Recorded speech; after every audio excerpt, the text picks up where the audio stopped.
नमस्कार दोस्तों, आपका बहुत बहुत स्वागत है मेरे इस नए वीडियो में। मेरा नाम है राज और आज के इस वीडियो में मैं आपको बताने वाला हूं कि आप किस तरीके से माइनर कैटेगरी के पासपोर्ट के लिए अप्लाई कर सकते हैं।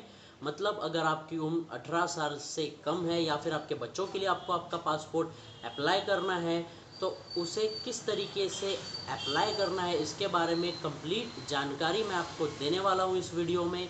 तो जानने के लिए देखते रहिए ये मेरा पूरा वीडियो। चलिए एआई ओ करते हैं।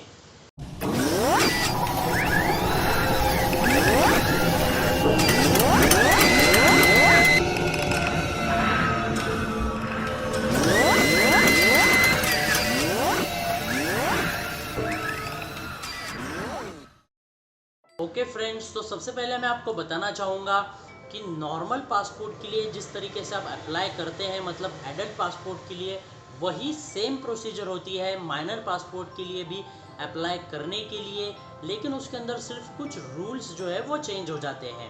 इसके अंदर भी दो तरीके के सिनेरियोज हो सकते हैं। जो माइनर एप्लीकेंट है, मतलब जो अप्लाई कर रहे हैं, उनकी एज अगर 15 से 18 साल के बीच में है या फिर 15 साल से कम है। तो सबसे पहले मैं आपको बता देता हूँ कि अगर 15 साल से कम की एज है तो उसके लिए आपको क्या करना होगा। उसके लिए आपको सिंपली पासपोर्ट इंडिया की वेबसाइट के ऊपर जाना है, वहाँ पर रजिस्टर करना है आपको। अगर आपको नहीं पता है कि किस तरीके से रजिस्टर किया जाता है पासपोर्ट इंडिया की वेबसाइट पर, तो उससे रिलेटेड ऑलरेडी एक वीडियो मैंने बनाया हुआ है जिसका लिंक मैं आपको ऊपर आई बटन में दे दूँगा, वहाँ से आप देख सकते हैं।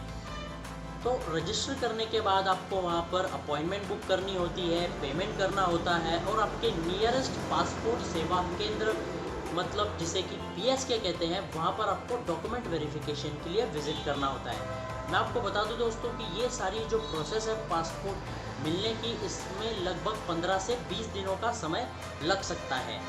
सो अभी बात करते हैं डॉक्यूमेंट्स के बारे में। तो डॉक्यूमेंट्स आपको जो लगेंगे दोस्तों, अगर आप 15 साल से कम की आपकी एज है तो आपको बर्थ प्रूफ और एड्रेस प्रूफ लगता है। मैं आपको मेरी ओर से सजेस्ट करना चाहूँगा कि अगर आपका आधार कार्ड अपडेटेड है तो आप आपका एज अ बर्थ प्रूफ और एज अ एड्रेस प्रूफ भी आप आपका आधार कार्ड दे सकते हैं। अकॉर्डिंग टू न्यू रूल्स, मतलब लगभग 3-3.5 महीने पहले पासपोर्ट के रूल्स चेंज हुए हैं, तो अभी आप आपका आधार कार्ड भी दे सकते हैं एज अ बर्थ प्रूफ भी और एज अ एड्रेस प्रूफ भी। आधार कार्ड एक वैलिड डॉक्यूमेंट है, तो मैं आपको यही सजेस्ट करना चाहूँगा कि आप आधार कार्ड ही दीजिए, क्योंकि अगर आप आधार कार्ड देते हैं एज अ डॉक्यूमेंट प्रूफ तो आपकी जो पासपोर्ट मिलने की प्रोसेस है वो जल्द से जल्द होगी। सो ये हो गया माइनर कैटेगरी के पासपोर्ट के लिए।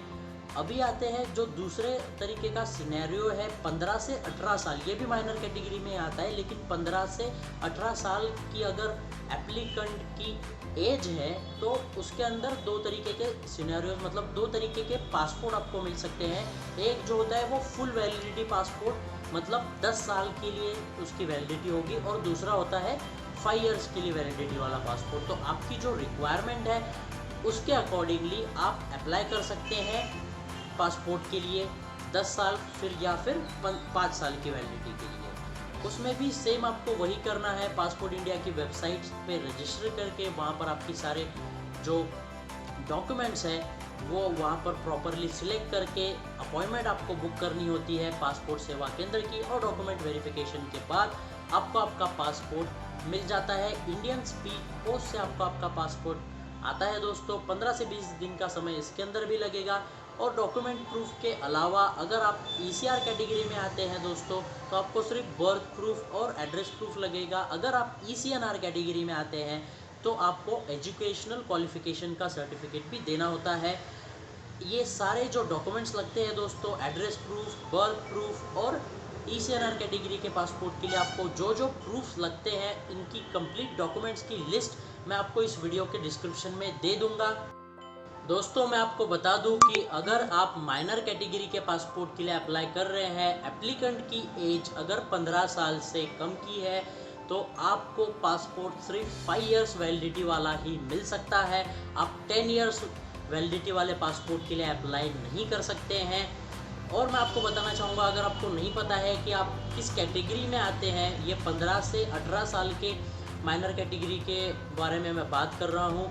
अगर आप 15 से 18 साल के कैटेगरी में आते हैं और अगर आपको ये चेक करना है कि आप ECR कैटेगरी में आते हैं या फिर ECNR कैटेगरी में आते हैं, तो इससे रिलेटेड ऑलरेडी एक वीडियो मैंने बनाया हुआ है, उसका लिंक मैं आपको ऊपर आई बटन में दे दूंगा, वहाँ से आप चेक कर सकते हैं।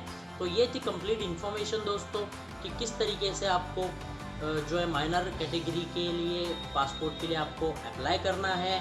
जब आपके डॉक्यूमेंट आप PSK से मतलब पासपोर्ट सेवा केंद्र से आप वेरीफाई करवा लेते हैं, उसके बाद आपका पुलिस वेरिफिकेशन भी होता है और उसके बाद फाइनली आपको पासपोर्ट इशू कर दिया जाता है।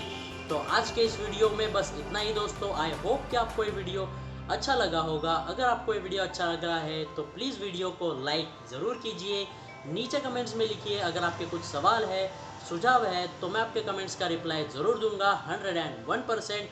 और प्लीज़ मेरे चैनल को सब्सक्राइब करना बिल्कुल भी मत भूलिए, क्योंकि जैसे आप सभी जानते हैं मेरे चैनल का नाम है ऑल इन वन, मतलब कि सारे अलग अलग टॉपिक्स के ऊपर इन्फॉर्मेशन मैं आपके साथ रोज़ शेयर करता रहता हूं। और ये अपने तरीके का इकलौता चैनल है दोस्तों, तो प्लीज़ इस चैनल को सब्सक्राइब कर लीजिए। तो चलिए बहुत ही जल्द मिलते हैं एक नए और इंटरेस्टिंग वीडियो के साथ। जय हिंद, वंदे मातरम।